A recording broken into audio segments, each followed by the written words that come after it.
Assalamualaikum warahmatullahi wabarakatuh. Bertemu lagi dengan saya Trianti, CGP Angkatan 7 dari Kabupaten Indramayu.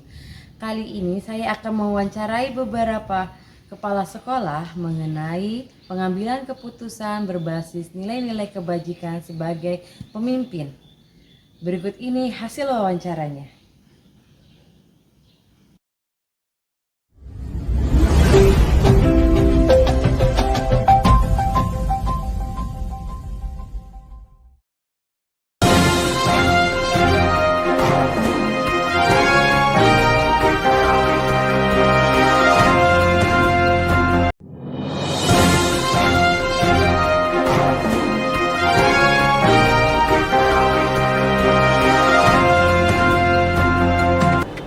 Assalamualaikum Bu Sudarwati, gimana kabarnya hari ini? Kelihatannya mukanya fresh banget nih hari ini. Terima kasih, waalaikumsalam. Sehat dan saya bahagia. Alhamdulillah.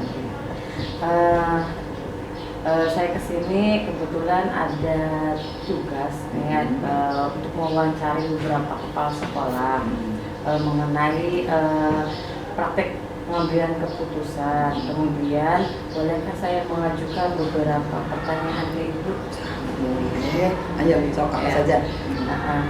Jadi begini Bu Sudarwati, Ibu kan sebagai seorang pemimpin di SMP Negeri 4 Sindang ini, adakah suatu masalah yang dihadapi Ibu sebagai pemimpin? Masalah itu menimbulkan dilema dalam penyelesaiannya. Jika boleh, saya ingin Ibu menceritakan kepada saya dan bagaimana penyelesaiannya. Pasti ada lah Bu, yang namanya sekolah itu banyak sekali masalahnya. Nah, masalah yang baru-baru saja beberapa hari yang lalu terjadi dan menimbulkan dilema itu ada di saya. Ini kasusnya kasus apa ya? Asusila ya, kasus asusila. Jadi ini terjadi pada anak-anak seusia SMP itu kan masa-masanya sedang pacaran ya. Nah, tapi sebetulnya kalau pacaran biasa nggak masalah. Hanya ini kasusnya kebablasan. Jadi sampai ke tingkat sudah terlanjur nggak enak ngomongnya ya, sudah terlanjur jauh pergaulan. Nah, di kondisi yang seperti ini kan saya sebagai kepala sekolah itu tidak bisa membiarkan anak ini untuk tetap berada di sekolah. Berarti kan sudah melanggar tata tertib. Anak-anak SMP itu kan harusnya masih jauh lah dari proses dari seperti itu ya, perlakuan seperti itu. Nah, yang jadi masalah buat saya, kalau anak ini dikeluarkan maka berarti DO. Sementara DO itu kan tidak boleh. Nah, kalau tidak dikeluarkan, risiko bisa menjadi virus menyebar ke anak-anak yang lain. Nah, di kasus seperti ini saya harus bagaimana? Harus menyelesaikan satu masalah yang ketika diselesaikan A akan berakibat yang lain. Jadi untuk yang kasus ini saya berusaha untuk memberikan penyelesaian yang terbaik. Nah, caranya saya cari data. Saya kumpulkan data. Nah, setiap anak, kegiatan dari anak ini di luar dari kegiatan interkuler itu apa saja. Nah, alhamdulillah saya bisa tertolong dengan mengumpulkan data-data dari guru-guru yang lain seperti guru BK dan sebagainya. Jika siswa itu melakukan asusila, lantas apa yang Ibu ambil keputusannya? Ya, jadi begini Bu, asusila kan udah buruk sekali ya. Tapi kalau tadi saya sudah sampaikan, kalau misalkan asusila ini kemudian kita keluarkan akibat anak DO, kalau anak DO itu saya pikir lebih buruk daripada ketika anak di sekolah. Nah, saya minta guru BK, bagaimana guru BK? Ketika kita akan mengambil keputusan, jangan pernah keputusan itu berdasarkan perasaan atau sesuatu yang nalar kita sendiri. Kita harus mencari data-data yang mendukung agar keputusan itu menjadi keputusan yang paling tepat. Nah, saya panggil guru BK, saya panggil dari kelas, ngobrol dengan mereka, saya cari semua data-datanya, kemudian saya tanyakan ini bagaimana. Nah, saya dapat masukan dari ibu-ibu guru atau bapak guru yang berkaitan dengan itu, nanti keputusannya apa, itu yang saya lakukan. Wah, keputusan yang solid sekali ya Bu. Jadi begini, dalam modul yang saya pelajari ada dua jenis dilema, yaitu dilema etika, yaitu dilema kebenaran lawan kebenaran, dan rujukan moral merupakan kebenaran lawan kesalahan. Nah, menurut Bu Sudarwati, bagaimana Ibu mengidentifikasi kasus-kasus yang muncul ini, mana yang merupakan dilema etika dan mana yang merupakan rujukan moral? Kasus yang kaitan dengan asusila ini menurut saya dilema etika ya Bu ya, karena di situ yang jelas sekali lah perilaku amoral, kemudian melibatkan, jadi keputusan yang akan saya ambil itu kalau misalkan saya memutuskan anak ini dikeluarkan, resikonya adalah anak jadi tidak sekolah, padahal kita sudah tahu ada wajib belajar.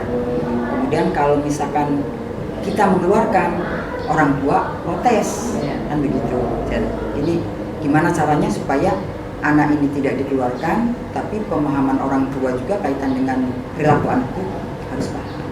Jadi semuanya sama-sama baik yang harus kita ambil dan kita jadikan keputusan.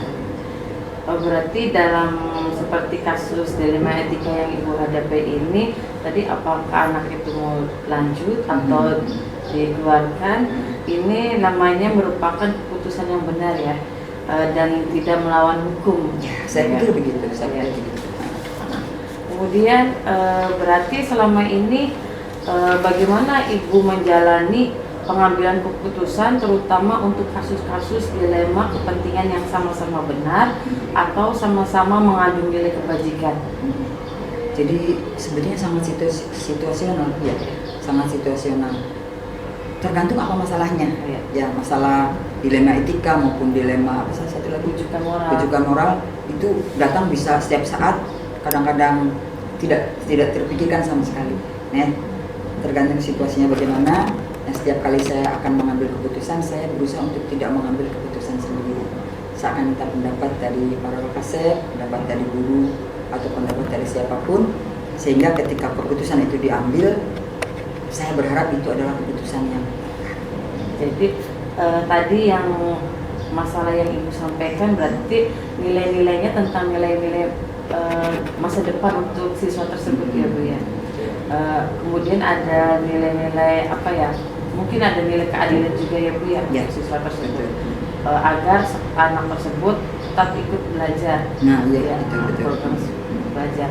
Adakah langkah-langkah atau mungkin strategi apa yang Ibu bisa lakukan dalam menyelesaikan masalah dilema seperti itu? Ya, tadi sebenarnya udah berkali-kali saya sampaikan ke Putri, suatu saat Putri akan menjadi pimpinan. Ketika menghadapi masalah, nomor satu jangan panik. Nah, kemudian kita berpikir menyelesaikan masalah, karena ini lembaga pendidikan, isinya adalah orang-orang, manusia-manusia, maka kita minta pendapat-pendapat dari wakil-wakil kita, dari para wakasek. Kita kumpulkan data, kita kumpulkan wakasek, kita bahas, kita analisa, baru kemudian kita ambil keputusan. Nah, dengan cara seperti itu, insya Allah kita tidak sendiri. Berarti kita berkolaborasi mungkin ya dengan wakasek dan guru-guru lainnya untuk mengambil keputusan tersebut. Adakah Bu hal-hal yang Ibu anggap efektif dalam mengambil keputusan pada kasus dilema etika seperti ini? Ada. Bu, dalam mengambil keputusan yang paling efektif adalah kelengkapan data. Jadi ketika suatu saat nanti Bu Tri menjadi pimpinan, upayakan bagaimana lembaga kita itu tertib administrasi. Dengan tertib administrasi, kelengkapan data, insya Allah kita relatif lebih benar lah dalam mengambil keputusan. Harus punya fakta-fakta relevan ya. Bagus. Adakah menurut Ibu Sudarwati merupakan tantangan dalam mengambil keputusan pada kasus-kasus dilema etika Bu? Banyak. Sulit, tantangan itu salah satunya sulit memberikan pemahaman kepada orang tua ya. Orang tua itu semuanya sendiri aja, menganggap bahwa ketika kita menegur anak itu sesuatu yang nggak boleh, anak dijewer nggak boleh, anak dipukul nggak boleh. Padahal ketika mendidik kan ada reward, ada punishment. Nah, itu pemahaman orang tua tidak banyak yang tidak sampai ke sana. Ya, berarti pemahamannya Bu ya tantangannya. Kemudian apakah ibu memiliki sebuah aturan, mungkin bu, jadwal tertentu dalam menyelesaikan sebuah kasus dilema etika maksudnya, atau ibu langsung menyelesaikan masalah itu di tempat, atau memiliki sebuah jadwal misalnya untuk menyelesaikan masalah yang mungkin ibu miliki, atau prosedur-prosedur untuk menyelesaikan sebuah kasus dilema etika itu bu? Jadi kalau saya semuanya sangat situasional ya, tergantung kebutuhan. Kalau ini harus diselesaikan cepat, saya lakukan cepat. Kalau misalkan harus bisa dipikirkan agak lambat, kita lakukan. Tergantung kebutuhan, tergantung kebutuhan dari penyelesaian masalah itu. Kemudian prosedur yang harus kita ikuti atau prosedur yang ada itu, yang jelas tadi kepada lembaga di dalam lembaga sekolah kita ini harus ada kelengkapan pembagian tugas personalnya gitu. Adakah seseorang atau faktor mungkin yang selama ini dapat mempermudah Bu Sudarwati dalam mengambil keputusan sebuah kasus-kasus dilema etika Bu? Pasti ada ya. Saya ketika mengambil keputusan di depan saya beritahukan, saya tidak sendiri, selalu tidak sendiri. Saya minimal dengan lokasi. Ya, ketika ada masalah, saya sebenarnya kadang-kadang saya sudah punya keputusannya pasti ini. Tapi saya berpikir ketika saya mengemukakan sendiri, orang lain tidak tahu, tidak ada dukungan. Maka saya panggil lokasi, saya sampaikan permasalahannya. Ternyata jawabannya biasanya sama. Ya. Pertanyaan terakhir nih Bu. Dari semua hal yang Ibu telah sampaikan tadi, pelajaran apa yang dapat Ibu petik dari pengalaman Ibu dalam mengambil sebuah keputusan yang menimbulkan dilema etika? Jadi dalam mengambil keputusan dilema etika di sekolah, yang pertama pahami dulu permasalahannya. Nah, ketika memahami permasalahan, sebenarnya kita sudah punya jawaban-jawaban yang akan kita lakukan ini. Nah, kemudian yang kedua, agar keputusan kita itu mendapat dukungan dari lembaga, karena kita lembaga pendidikan, ya kita panggil para wakasek. Nah, kemudian kita minta data-data dari guru-guru pendukung, kita diskusikan, baru kemudian kita ambil kesimpulan seperti ini.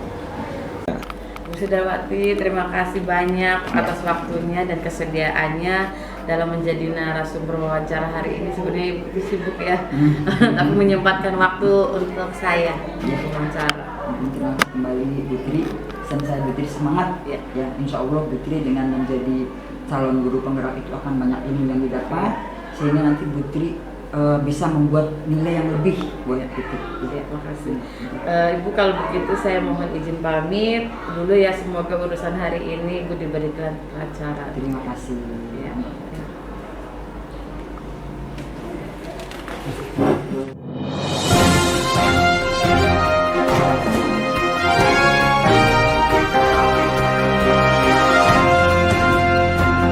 Kenalan dulu, saya mau berangkat sini ya Pak ya.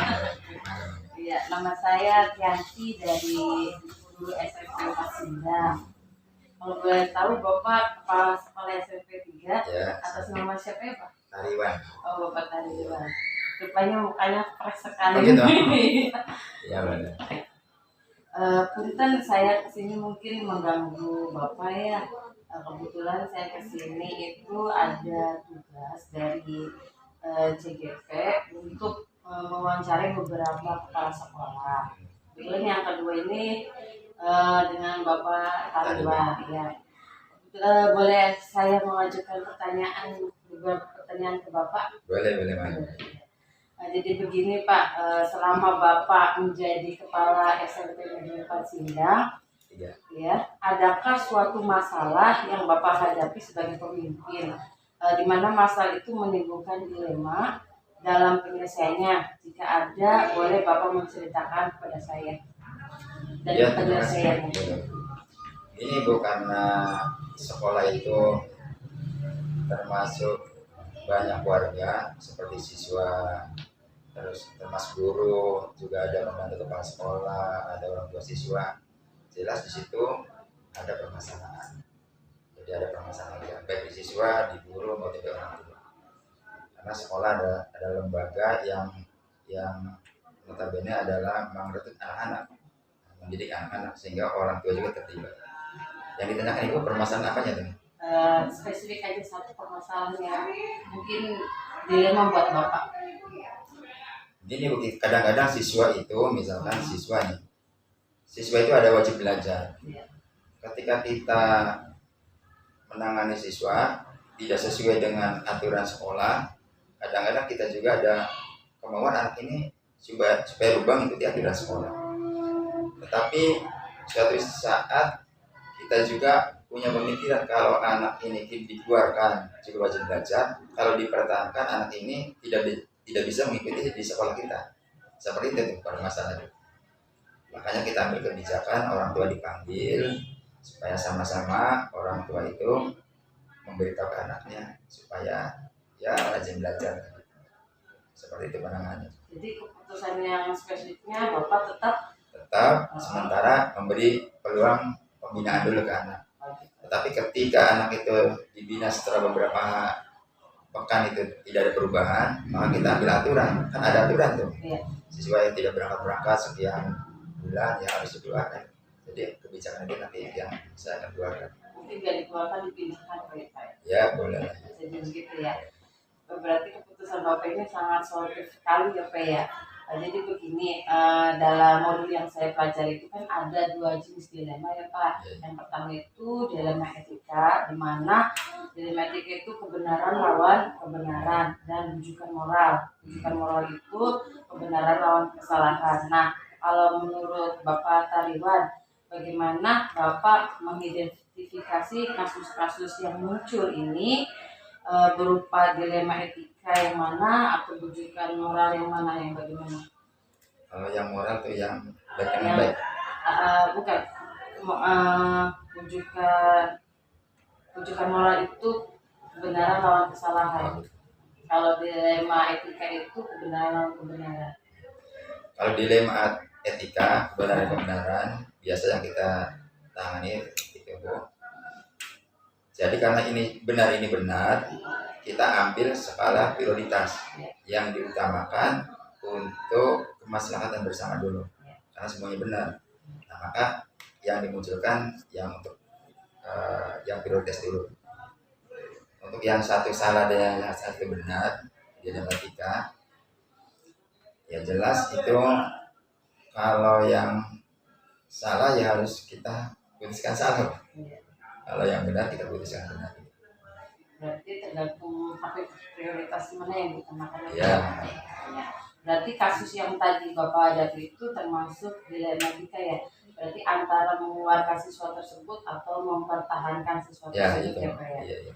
Ya berarti itu keputusan yang bukan melawan hukum ya Pak. Iya. Terus berarti selama ini bagaimana Bapak menjalani keputusan, terutama kasus-kasus dilema kepentingan untuk sama-sama benar atau sama-sama mengandung nilai kebajikan. Kira-kira nilai kebajikan mana Pak ya? Jalankan. Ya tadi itu kalau misalkan keputusan benar dengan benar, ya kita akses semua karena semua itu benar. Ya. Tetapi harus ada keputusan yang satu yang harus dimunculkan. Maka yang dimunculkan itu adalah keputusan yang prioritas untuk kemaslahatan bersama. Berarti tadi dari kasus tadi berarti rasa kepedulian kepada siswa ya mungkin ya untuk masa depannya siswa untuk tetap lanjut sekolah gitu ya. Itu ya makanya. Kemudian adakah langkah-langkah atau mungkin strategi seperti apa yang Bapak biasanya lakukan dalam menyelesaikan masalah dilema seperti itu Pak? Jadi kita itu sekolah itu adalah suatu kolektif. Kita kepala sekolah memang bisa mengambil keputusan langsung, tetapi kita harus ambil jalan keluar dengan cara memanggil wakasek yang lain untuk memberi masukan kasus anak itu dan dipanggil lagi kalau mengenai siswa misalkan dari kelasnya atau dari OSIS-nya. Jadi masukan-masukan dari teman-teman ini tentang tanggapan siswa itu kalau ada ke siswa, nah itu nanti yang akan diputuskan terakhir ke siswa. Karena kita ambil dulu masukan dari teman-teman. Seperti itu ambil keputusan. Berarti musyawarah memanggil wakasek dan semua pihak yang ada di sekolah ya. Kalau di sekolah dan tak lupa juga di rumah dan ada orang tua tuh. Nanti setelah ambil keputusan sekolah, orang tua dipanggil ke sekolah. Berikutnya, ada tidak menurut Bapak hal-hal yang dianggap efektif dalam pengambilan keputusan pada kasus dilema etika seperti itu? Kalau kita ambil peraturan tuh, memang ada peraturan. Kita kalau acunya ke peraturan, efektif itu. Tetapi kita tidak langsung ke peraturan. Kadang-kadang kita punya kebijakan. Jadi samping ada peraturan, kita punya kebijakan. Nah, ketika kebijakan ini tidak dilaksanakan untuk memperingan itu, anak itu tetap, maka kita ambil peraturan. Jadi sebelum ke peraturan, kita di sini nih ambil kebijakan dulu oleh sekolah. Kebijakan bersama ya saya. Kemudian apakah Bapak memiliki sebuah aturan, mungkin jadwal tertentu dalam menyelesaikan sebuah kasus dilema etika? Maksudnya apakah Bapak langsung menyelesaikan masalah itu di tempat atau membuat jadwal dalam menyelesaikannya? Ya tadi itu, karena permasalahan itu kan beragam Bu ya, ada yang ringan, ada yang berat. Ketika penyelesaian itu ringan, biasanya diputuskan langsung. Tapi ketika permasalahan itu agak berat, menyangkut orang banyak, nah kita menunggu waktu, nanti kita musyawarahkan dulu, baru nanti diselesaikan. Jadi nanti ada jeda waktu untuk mengambil keputusan. Berarti tergantung situasi ya Pak? Iya, tergantung permasalahan yang kita hadapi. Kemudian apakah Bapak memiliki aturan, mungkin faktor-faktor apa yang Bapak mungkin selama ini mempermudah Bapak dalam mengambil keputusan untuk kasus-kasus dilema etika? Yang mempermudah, ya memang kita banyak pembantu kepala sekolah yang ada Wakasek Sarana, Wakasek Humas, Wakasek Kesiswaan, kurikulum, ada OSIS. Nah, teman-teman itu yang kita panggil untuk mengambil keputusan tadi. Memang keputusannya diambil oleh saya, tetapi kita melibatkan teman-teman. Karena kalau melibatkan teman-teman itu keputusan agak bagus lah kualitasnya. Seperti itu. Kemudian ini nih, pertanyaan terakhir ya Pak ya dari saya. Dari semua hal yang Bapak tadi sampaikan, ada pembelajaran apa yang Bapak petik dari pengalaman Bapak dalam mengambil keputusan suatu masalah? Ya, pengalaman saya ya tadi itu Bu, karena setiap orang itu permasalahannya berbeda-beda, juga kasusnya beda-beda. Oleh karena itu setiap permasalahan kita panggil, misalkan dari guru kita panggil permasalahannya ini apa, siswa juga dipanggil. Nah setelah tahu permasalahan ya baru kita putuskan itu Bu. Jadi tidak sepenuhnya ada kasus langsung kita putuskan, tetap kita pendekatan dipanggil dulu. Koordinasi dengan Ya kalau siswa dipanggil seorangnya, kalau misalnya guru yang kasus dipanggil gurunya, diskusi dulu, lihat permasalahannya dulu Bu. Karena kasus itu mungkin ada permasalahan. Ketika permasalahan itu tahu dia ada seperti itu, nah kita bisa mengambil keputusan dari situ. Jadi sebab akibat itu kita ambil keputusan. Seperti itu. Terima kasih sekali Bapak Tariwan yang sudah menyempatkan waktunya saya dalam wawancara kesediaannya. Terima kasih sekali sebagai narasumber saya hari ini. Dan semoga Bapak pekerjaan hari ini diberikan kelancaran. Ya seperti itu Bu, kebijakan kita di sekolah kita tuh. Mungkin ya teman-teman agak berbeda karena tadi tuh kondisi dan situasi di lingkungan itu berbeda-beda juga. Jadi tidak ada penanganan yang sama seperti itu. Terima kasih Bapak, saya mau izin pamit ya. Waalaikumsalam.